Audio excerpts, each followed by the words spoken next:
The next talk about childhood ILDs will be given by Dr. Sneha Varkki from the Department of Pediatrics. She is a professor in the Department of Pediatrics with a special interest in pediatric respiratory medicine, pediatric sleep. I believe we interacted during the sleep workshop last year. And she's a principal investigator for cystic fibrosis. Over to Dr. Sneha.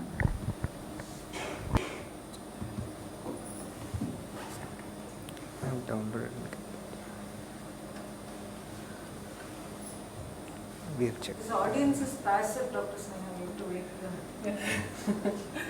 So I'm going to quiz you because Dr. Vijay has done the theoretical backup for that. I'm just going to show cases and ask you to answer that. So what is described by Dr. Vijay as the rare are the bread and butter for us in the pediatric, as far as ILD is concerned. When it comes to ILD, those rare ones are the ones we see.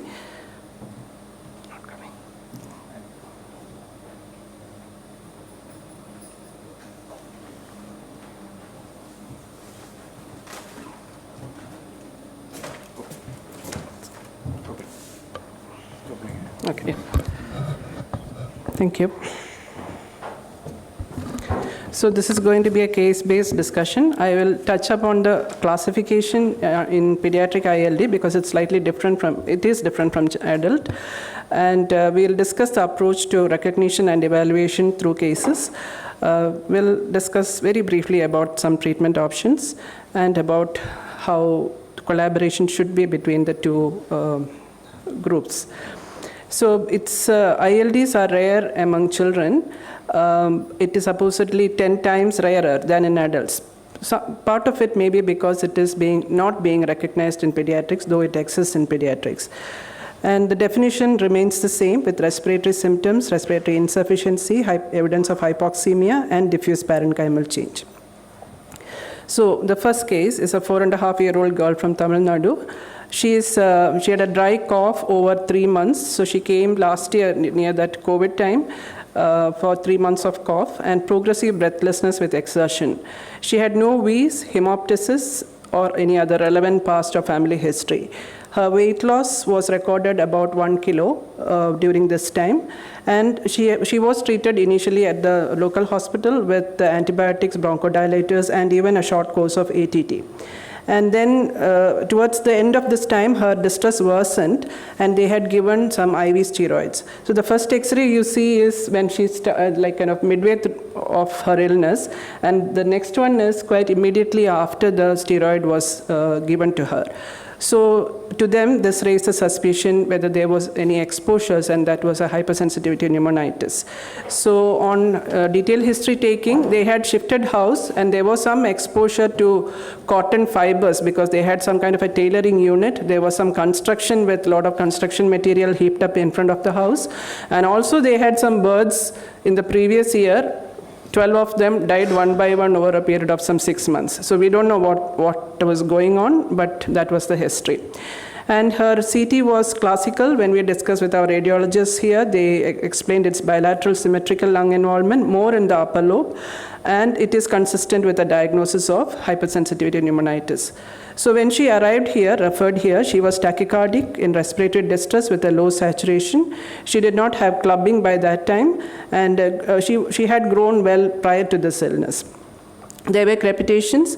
The investigations, including the baseline investigations and those for differential diagnosis, did not return anything positive. Her bowel cultures were negative, and there was lymphocytic predominance. And as you can see in the biopsy, which we did here, there was fibrosis and intraalveolar giant cells are seen. So all this in discussion with the MDT, we confirmed that she has HSP. So she satisfied much of the criteria needed for a diagnosis of hypersensitivity pneumonitis. And though we didn't know what was the trigger or the exposure, since they had changed house, that was kind of automatically taken care of. So pediatric ILD is different from adults. So the first case which I showed shows the approach and workup is same as in adults in that case. But HSP as such is very rare in children, maybe because it's never diagnosed properly or diagnosed late when the actual the name is not given to it. So again, it raises the question, is the spectrum of ILD same as in adults? How is the classification? And how do we approach a child who presents with this clinical picture of ILD? So you can see, among this huge bucket of diffuse lung diseases in children, the child ILD syndrome, as we call it, it includes a few non-ILD masqueraders as well as specific child diagnosis. Children's interstitial lung disease. So focus of classification is mainly on the etiology rather than on the pathology. Many of them are developmental or genetic in origin, and host characteristics play a role. And also, that it doesn't, one size does not fit all. No classification will satisfy both the clinicians, radiologists, and the pathologists. And it gets better, as the years go by and our diagnostic capabilities increase.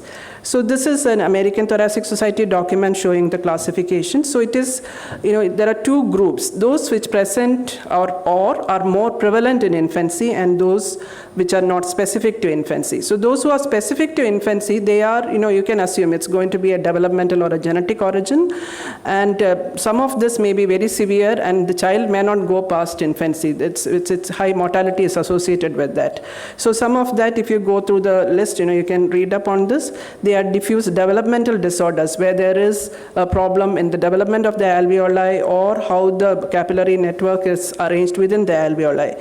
Growth abnormalities, sometimes related to some of the syndromes like trisomy, and specific conditions of undefined etiology. Among this, pulmonary interstitial glycogenosis and neuroendocrine hyperplasia of infancy, or otherwise called NEHI, and many surfactant dysfunction mutations. And those beyond infancy, again, the classification is like those of a normal host, those of an immunocompromised host, and those which are part of systemic disease processes, some masquerading as interstitial diseases and unclassified. When it comes to the pathologist's outlook, it's maybe a little bit more similar to what you look at it, but still not exactly the same. You can see there is the initial, the less than 2-year group, it's more or less same as the clinical classification, but the older age they refer to as whether it is more of an interstitial pattern or a lymphoproliferative or a small airway pattern or a vascular involvement. So based on that, they may classify that. So with that, we will go on to the next case. This is a 10-year-old girl, which we have been following up from 2019. Her symptom onset was before age 3. But by the time she presented to us at 10 years, she had worsening of cough and dyspnea for about a month. But she was well grown. She had normal saturation. There was no clubbing by then. And spirometry showed restriction of FEC 46%. And there was some evidence of obstruction too, with a high residual volume on lung volumes. So we ruled out other differential diagnosis of all these conditions of diffuse lung disease, as I mentioned before. And they had an old CT, which we didn't see, but it said some ground glass opacities are there. So this is a CT done later with us, and you can see still there are some ground glass opacities there. So this raised suspicion of a genetic disorder because it was there before 3 years of age, and we sent for a genetic testing, and the diagnosis was confirmed as ABCA3, ABCA3 mutation, which is a surfactant mutation. So this is, this has a very variable presentation depending on what type of inheritance, how it is inherited, whether it is a null inheritance or whether there is some preserved function. So this is one thing which you are likely to see. Like, for example, this child will easily grow up to adult age, and adult physicians will encounter this. So one of the things which I mentioned about the airflow obstruction is also seen in this condition. Here, these pictures I have taken from a case report where 2 older individuals, 35 and 29 years old siblings who had this, and the upper one of the CT and the pink line of the residual volume is of the sister, you can see the air trapping, and you can see the ground glass opacities and some cyst formation also. So these patients can, in the adulthood, they may develop cyst, pulmonary fibrosis, pulmonary hypertension, and that may be the eventuality with them. So case 3 is a child R who is 4 years old. We have seen her very recently, few weeks back, and her concern was poor weight gain, and they had actually gone to the gastroenterologist for that with some abdominal pain. Those investigations did not really reveal anything, but for the failure to thrive, they did a chest x-ray, which showed that finding, and you can see how her weight is, it's very low, and because we saw that chest x-ray, we got a CT done. So X-ray shows bronchial wall thickening, poorly defined opacities, and more so in the parahilar region. And the CT has got a bit of a crazy pavement appearance. So pulmonary alveolar proteinosis due to, so the genetics, we proceeded with genetics for this patient, and we were able to show this mutation, which is the CSF2RA, which is a receptor for GM-CSF, the alpha type, and here that is the dysfunction of the receptor. So though you have enough of GM-CSF, that's not going to work here really, and that leads to a problem in the surfactant metabolism, accumulation of the stuff, and that causes pulmonary alveolar proteinosis. But remember, the child was asymptomatic. Even the clubbing, it is after the CT we looked and found the clubbing, so we really didn't see the clubbing in the beginning. So now, when to intervene here? Whole lung lavage, doctor explained before for PAP, but when should we do this? So these are things to be decided, because there's no need to rush into this because this child is very much asymptomatic at the moment. But in previous case reports, they have shown with treatment, there has been growth gain, etc. in these patients. So in the approach to the case, in history and examination, it could be the typical symptoms of ILD, or it could be just incidental findings of crackles of digital clubbing or chest wall deformity in a child. Sometimes it can be hemoptysis or unexplained anemia, I'll come to that. And hypothyroidism may be coexisting in this NKX2 gene mutation when there is brain, lung, and thyroid involvement. So then the brain, it may be developmental delay, hypotonia, and chorioathetoid movements. Some patients, the collagen vascular disease may have joint pain and ILD, but there may be other conditions with joint pain. I'll come to that again. And there are other rare presentations as well. So this patient, guess what the symptom will be? So sir showed one picture before, that's why I'm quizzing you here. So this is a pulmonary alveolar proteinosis, the calcified nodule. So we did a biopsy on this child, and it showed, the symptom will be spitting stones, right? Because these calcified things can come up in the sputum. But we were able to prove the diagnosis, and we had started her on bisphosphonates for some time. I don't know if it's because of the treatment or not, the child was stable for the time which I was following her up, and after that I lost her, or they decided to lose me. So they left me, and then they went to the homeopathy treatment. So I do not know what happened to this child after that. So the next case is a 2-year-old child with anemia who we have been following from 2013 to 2014. So like sir described before, idiopathic pulmonary hemosiderosis is very common among ILDs. It's common in pediatrics. So even last week we have a patient admitted in the ward. So here, that lower part, what I have shown is cut from the discharge summary we gave to this child right at the beginning when the child came. The diagnosis is lower respiratory tract infection and iron deficiency anemia.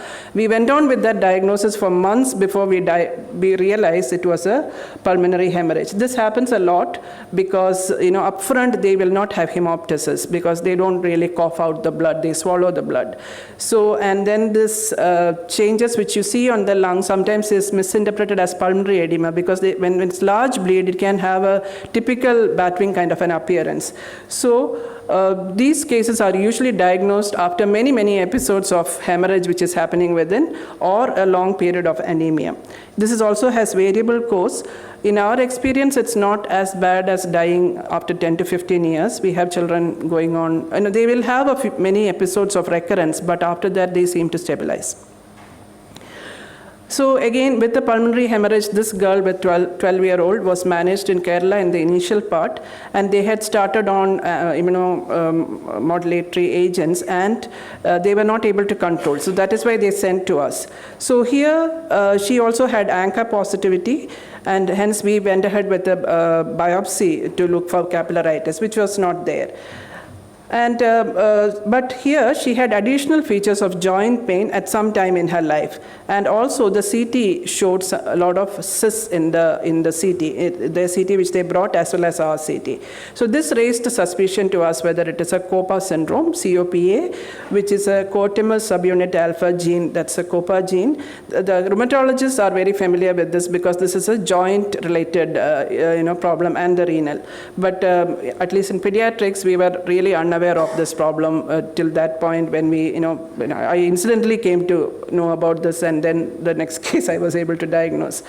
So this is a syndrome of dysregulated immunity. Lung, it presents with hemorrhage and ILD, and joint and kidney manifestation is there. So that particular mutation which this child had, that's a mutation, she was homozygous for that. So this case series, it shows that the renal failure relatively is less in that particular mutation.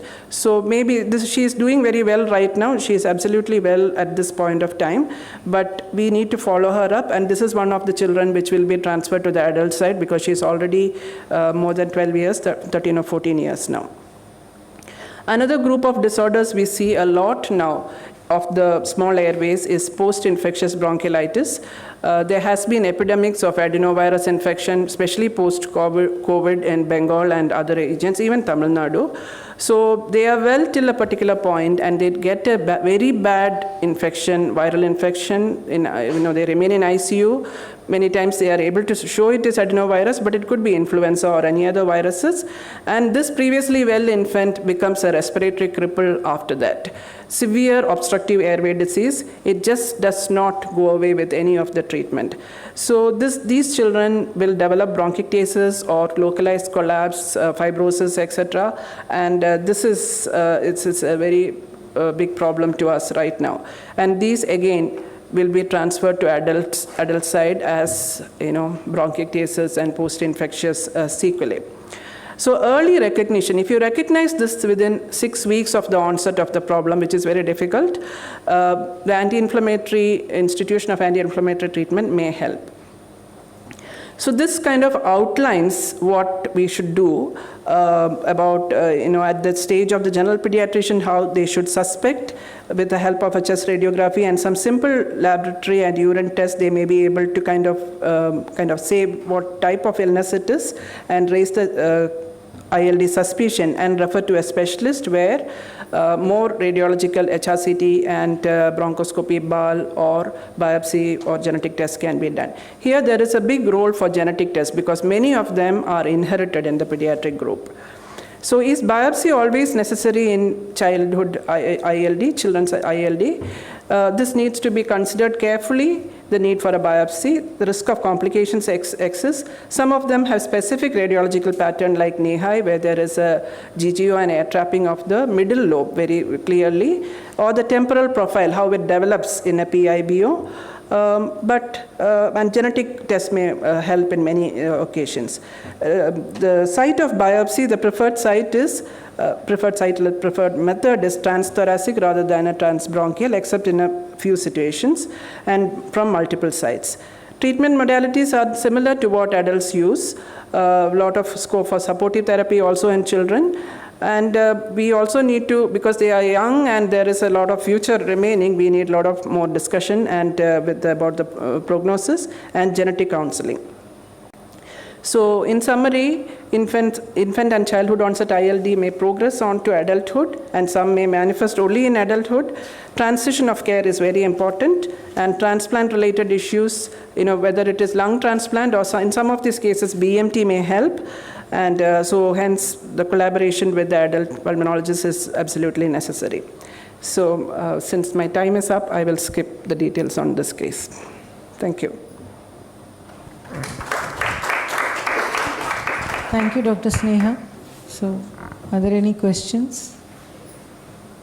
So this was a fascinating thing, because since morning we have been discussing groups of ILD in adults, which are rather easy for us to manage, but you threw light on an entirely new thing of children growing up to become adults and coming to us, as well as rare ILDs which we do not see in adults so commonly. So thank you for that.